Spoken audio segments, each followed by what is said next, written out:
It's been 2 weeks and I am dying to wait and see whether McLaren and Ferrari are the top dogs and if Red Bull has really fallen off the cliff and settled themselves as the fourth best team. What would happen with Oli back in a Haas F1 team? And will Colapinto continue to impress? If we were to see another situation for team orders, what would McLaren do?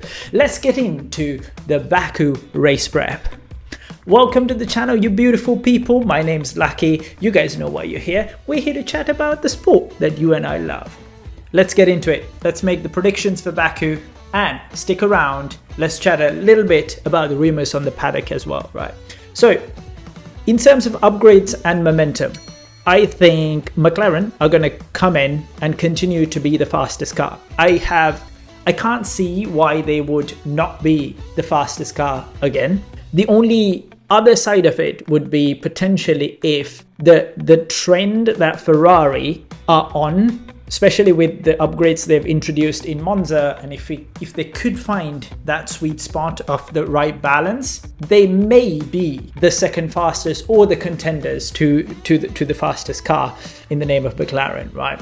I do, however, think that Mercedes will end up being the third fastest car, but not with a mile, whereas I do feel that maybe if the circumstances were to present themselves in the event of a crash or a safety car, that a driver in the name of either Hamilton or Russell could make the difference. But I do think Mercedes will find a better setup, but I think they will ultimately settle as the third fastest car, which leaves Red Bull. It would be interesting to see whether they ultimately would settle as the fourth fastest or whether they would start to rip back their upgrades and go to a spec of like pre-China, right? So I don't necessarily know, but if you guys are curious, that might not be an option if they were one of the teams that were leveraging this loophole in terms of brakes, right? I did a separate video called Fiddle Brake and how that might benefit the performance of the car. I'll link it on the card if you guys want to watch it. But ultimately, I think Red Bull might settle as the fourth fastest car. That would mean that the probability of Lando outscoring Max by more than 8 points is very, very high. And if that continues, no deal. I think 100% it's on McLaren to lose the championship, not actually win it, based on their ethos, right? So let's talk about upgrades from McLaren. I think there's a sentiment within that team now that if it ain't broken, let's not fix it. The car is so fast and it's got this wide window of setup. They're actually holding back the next package of upgrades to avoid completely going into the realms of marginal losses, right? So they have a functioning car that is relatively dominant across the rest of the field, and they just want to continue to fine-tune that package. So don't expect massive upgrades for McLaren. Next, Ferrari, I think they have a front wing planned to come in. I think this goes back to some of the assessment requests that they've put into FIA along with Red Bull to understand whether Mercedes and McLaren front wings or the flexi wings were legal. And then FIA said, we may introduce tests, which ultimately means that they're not really going to do something instantaneously. So Ferrari might bring in a new front wing. Moving on to Mercedes, I think, are in this kind of no man's land, or maybe not no man's land, but they're in this discovery phase of understanding whether the floor they introduced in Spa is actually providing the benefits and the performance that they expected. They also mentioned that they will continue to bring in more upgrades along the upcoming races. So we could expect some small upgrades, but I think mostly they'll be trying to fine-tune that package to get the most out of it and maybe even widen the window of setup. Now moving on to Red Bull, Christian also alluded to the fact that McLaren has a simpler car than the Red Bull, so correlation might be easy. So ultimately, I think Helmut also mentioned that they might not have solutions until the Austin GP, and that's a fair few races away, right? But even with that, I think their thought is that it's not going to be a quick fix, and they might have to maintain and balance the problems that they have and maximize from the package if they're going to salvage something, especially in the Drivers' Championship. I think from a constructors, I think it's probably going to be a goner, especially with McLaren and maybe also with Ferrari if they continue this upward trajectory, right? Lastly, I would like to see how Williams work through as well, because they did mention there's another package, but at the same time, would like to see how they fine-tune their package that they introduced at Zandvoort. Clearly, Monza was definitely a good track for them with a relatively low downforce load. Baku's going to be somewhat similar with extremely fast sections, so curious to see how they would perform with a combination of very fast straights and slow corners. So ultimately, that's kind of the quick wrap up about upgrades. So let's get into the circuit type, right? So Baku is relatively known as a bouncing circuit. If you guys remember the 2022 where Hamilton got out of the car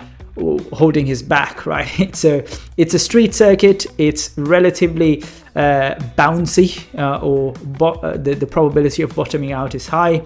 Unlike most tracks, the Baku circuit is extremely fast in places. Drivers drive over 2 kilometers flat out. It's combined with really slow, narrow corners, right? So it's relatively a tricky circuit, but at the same time, it's very fast paced as well. And ultimately, there are 2 DRS zones, and the track's fastest time is about 1 minute 40 seconds, right? So a relatively longish track compared to something like the Styrian Grand Prix or the Austrian Grand Prix, right? The weather next. I think there's no rain expected.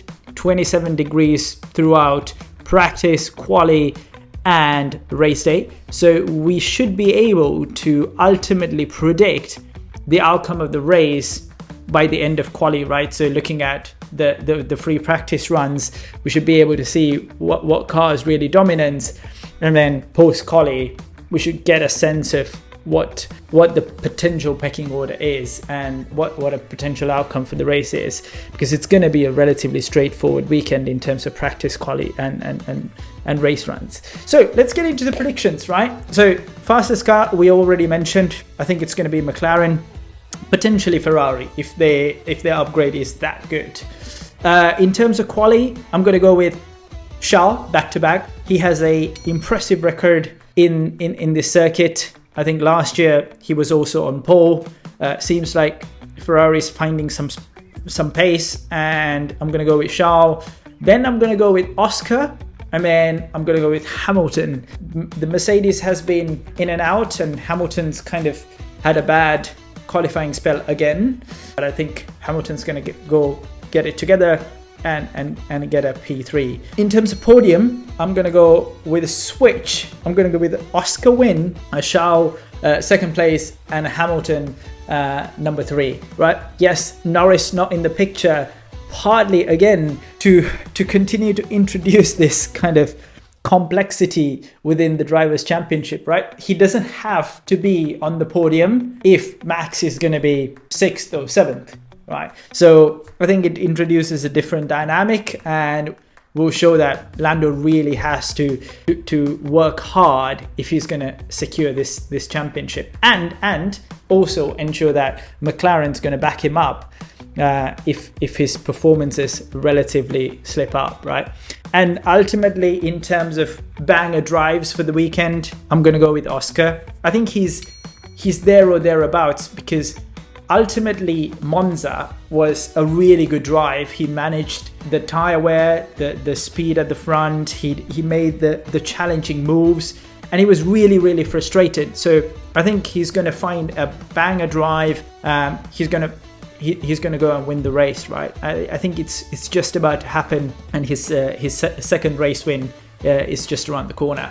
In terms of blunders, I think Max is going to overdrive the car because he is frustrated, and he may end up making a mistake in qualifying or during the race, especially if he's starting mid-pack, right? So unfortunately, sorry, Max fans.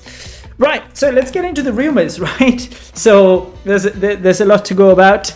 Well, let's get the first one out of the way. Adrian to Aston Martin. I've done a separate video about it, so go have a look. Next is Kevin Magnussen's ban and Oli stepping into the Haas car. Would be interesting, right? So Oli's been pretty good around this circuit, and he's also had a good record at Saudi Arabia. So interesting to see whether he would replicate a relatively good performance, and especially in a car that is not as good as a Ferrari, right? So would be nice to see how he pairs up against Hulk and what his performance would be. Number 3, Colapinto. I alluded to this before.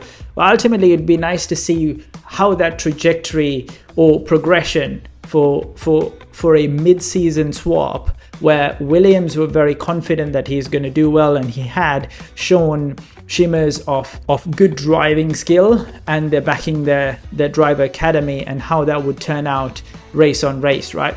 Especially the fact that if Colapinto was about a tenth away from Albon, and if he continues to improve, by the end of the season, if he's going to be neck to neck with Albon, it would be pretty cool to see what next year brings, right? Whether he would find a seat, whether he would turn out to be a simulator driver, and then the 2026 seat may be his. Who knows? Anyway, one to look out for.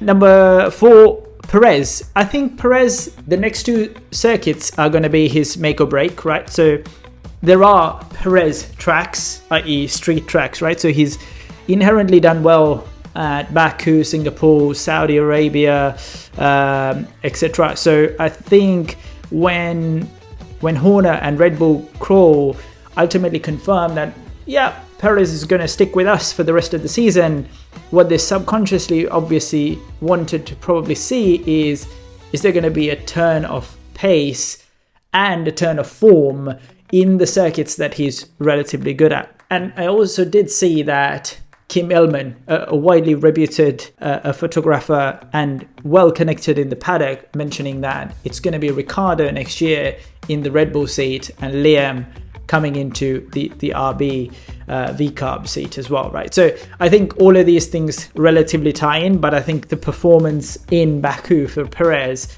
would ultimately be the make or break. Next, Bortoleto. He's been another talking point on the paddock. He's been seen with Matteo Bonotto at Sauber, or rumoured to be one of the top contenders to that seat. I would be very sad if Bottas can't find a seat for next year, because he is one of the many underrated drivers in that paddock. I think Bottas has done really well throughout his career in Williams, Mercedes, and also Sauber, right? Like, he is blowing Joe out of the park, and he is dragging that car as much as he can, but ultimately the car is not there, so you can't see the performances.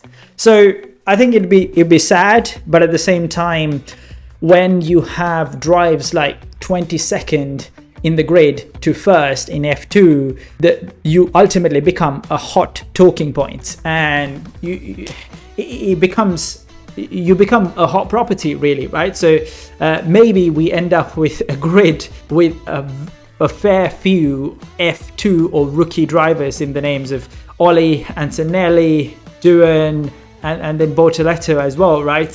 So that might be a pretty cool grid as well. And last but not least, got to talk about Mika, right? Mika mentioned last year that it's McLaren to look out for, and there's a tweet around. I think McLaren has the tools, they have the drivers, they have the designers, they have the management, they have the mega fantastic partners financing this great team. I don't think anybody is going to catch them. So I think that just shows that how much confidence that Mika has in that team. Yes, maybe biased because he was also a McLaren driver. But ultimately, what I think is that as a team, they might not end up putting in team orders either, because they are going to be that dominant and they might not have to, and Lando may win. Or if Oscar's going to be really, really great and on the money for the next few races, I think there's a number, maybe 4 points every race or something to overtake Lando, right? So the unthinkable may even happen. There's an earshot of a chance that if McLaren is that dominant, that either one of those drivers without team orders may win the championship. So that's all for this video. If you guys like this video, smash that like button, hit that subscribe button, and I'll see you on the next one. Peace. Ciao.